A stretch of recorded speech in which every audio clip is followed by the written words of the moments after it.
My name's Hannah, and this is Lucia. Hi. We're going on the ferry today from Seattle to Bainbridge to check it out, see what you might experience on your Labor Day weekend ahead, or just anytime. Yes, let's go.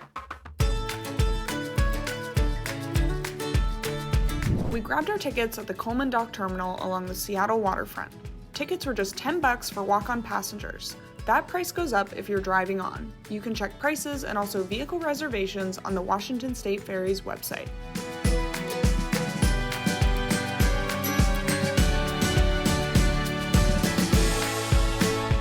Our ferry was running about 20 minutes behind due to a staffing shortage, which is actually pretty common on the ferries.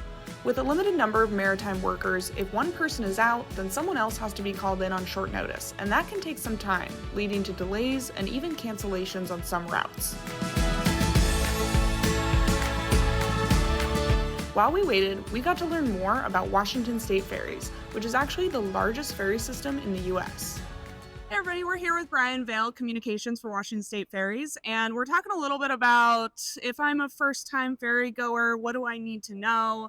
Labor Day is coming up later this week, so we know things are going to get busy, things might be a little bit delayed, etc. So we want to get some best practices and things like that for our ferry goers. But first, Brian, this is an amazing view. We absolutely love this. Tell me about Washington State Ferries. Yeah, so we just celebrated our 73rd anniversary. The state took over running the Washington State Ferries in 1951, and so this spring essentially was our 73rd birthday.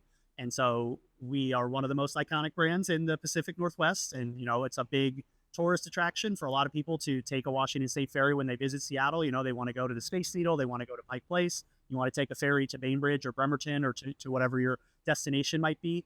And we have a beautiful day to do that on the trip to Bainbridge and back today.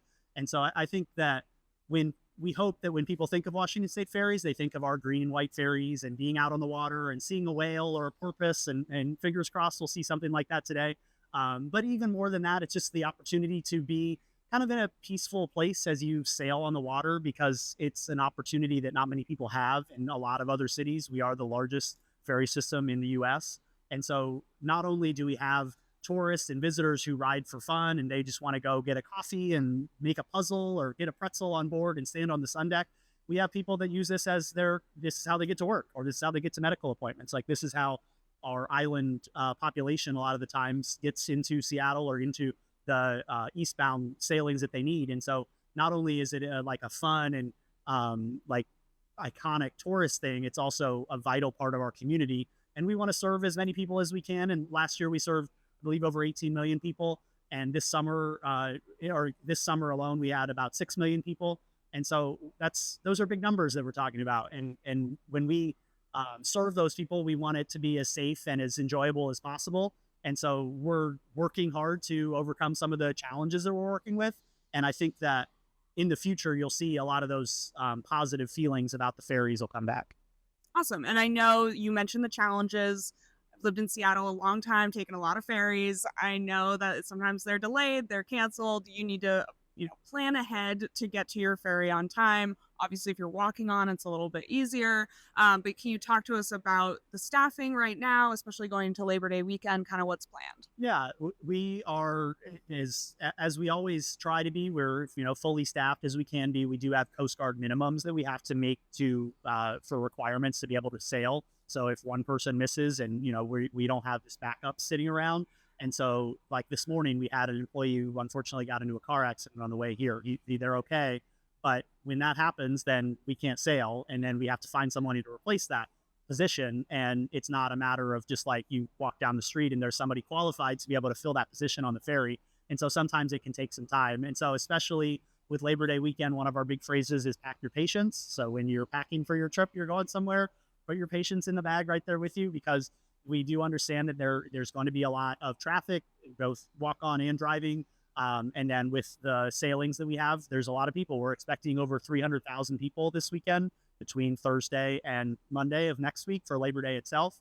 So most of the time, most people are trying to get out of the city and going westbound on Thursday, Friday, Saturday. And most people are coming back eastbound, to get back into town on Sunday, Monday, and Tuesday. And so those are the busiest sailings. And so if you're going that way, which many people are, like, just be prepared that there's going to be potential delays. And like we said, pack your patience. And we have essentially a toolkit that we use. You can download the wsdot app, and that has all of our features. You can look at real-time maps of where the boats are on the water. You can see exactly where they are, when they're going to arrive, when they're scheduled to leave, that sort of thing. We have the schedule for all of the routes. You can check out our rider alerts, which anytime there's a cancellation or a delay, you can check out the rider alerts, and it'll tell you exactly, here's the latest information. So when we heard this morning that we were short a crew member, we put that out on our rider alerts. You can sign up for those. You can get those through text or email, however you want them, essentially. And so those are the tools that we encourage everybody, really. If you're a ferry user, a potential ferry user, someone in the area of the ferries, like the wsdot app and the rider alerts are the absolute best way to keep track of the latest information about what we're doing at Washington State Ferries. And you mentioned too with the staffing, that you can't just walk down the street and find someone who can do this. I know that, WSF has a lot of folks retiring in the last couple of years. You guys are working on replacing those people. Can you talk a little bit about, what it takes to become someone who either works on the boat or is a captain? Right, absolutely. So the big thing is we are in a position now where we are able to hire. We're kind of past, some of the COVID restrictions and some of the issues we had with that. And we're back to our kind of fully staffed positions, but we do have some of our captains and other higher up positions that are going closer to retirement. And so we are able to replace some of the baseline roles essentially right now. We have some great scholarship programs. We're working with a lot of the maritime academies and schools in the area, and we're able to hire, and we've hired hundreds of people to fill some of the baseline positions. But the challenge is that for Coast Guard requirements, you have to have a certain number of sea time. You have to have a certain number, like there's tests that you have to take. And one of the cool things that the captains will show us is that they have a quiz where they will get a map of the Puget Sound essentially, or whatever route they're on, and it's blank. And they have to be able to, from memory, tell exactly like, this is how deep the water is here. And this is where there might be an obstruction, or there's like a path for barges or other boats that might come through. And they have to be able to get over, I think it's 98% on that test, essentially, before they're able to sail. And so, like, the amount of time and skill and prep and effort that goes into those things is immense. And it's not something that you can just like plan for in a week or a month or even a year. You have to have all of these previous requirements. And so that's what we're working to build towards right now. And it's going to take some time, but I think we are in a position where we have the people to staff the boats, and we just need to get them more experience to be able to get those promotions and move up the ladder, so then they become chief engineers and chief mates and captains on our boats. Wow, that would be exciting. I would love to drive a ferry boat, if only one day. Okay, so we're about to go on a ferry today. It's going to be fun.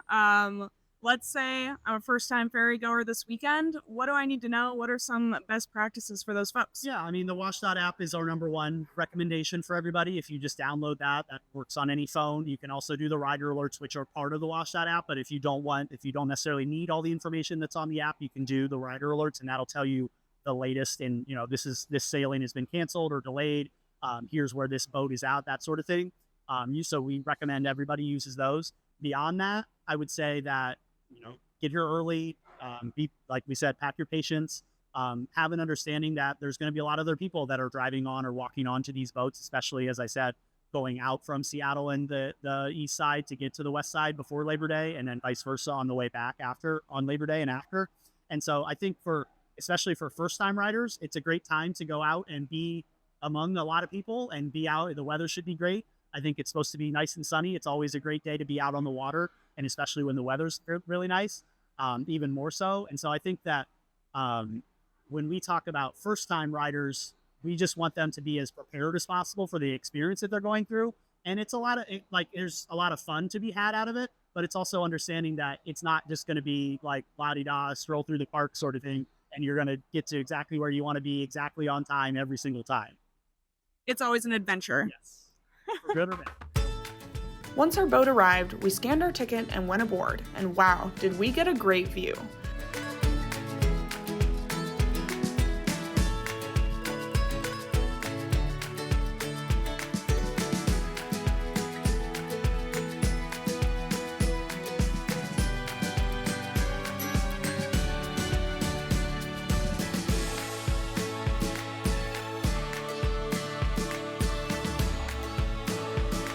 So we're on the Tacoma, which is part of our Jumbo Mark II class. It's our largest vessels. They carry 2,500 people, over 200 vehicles.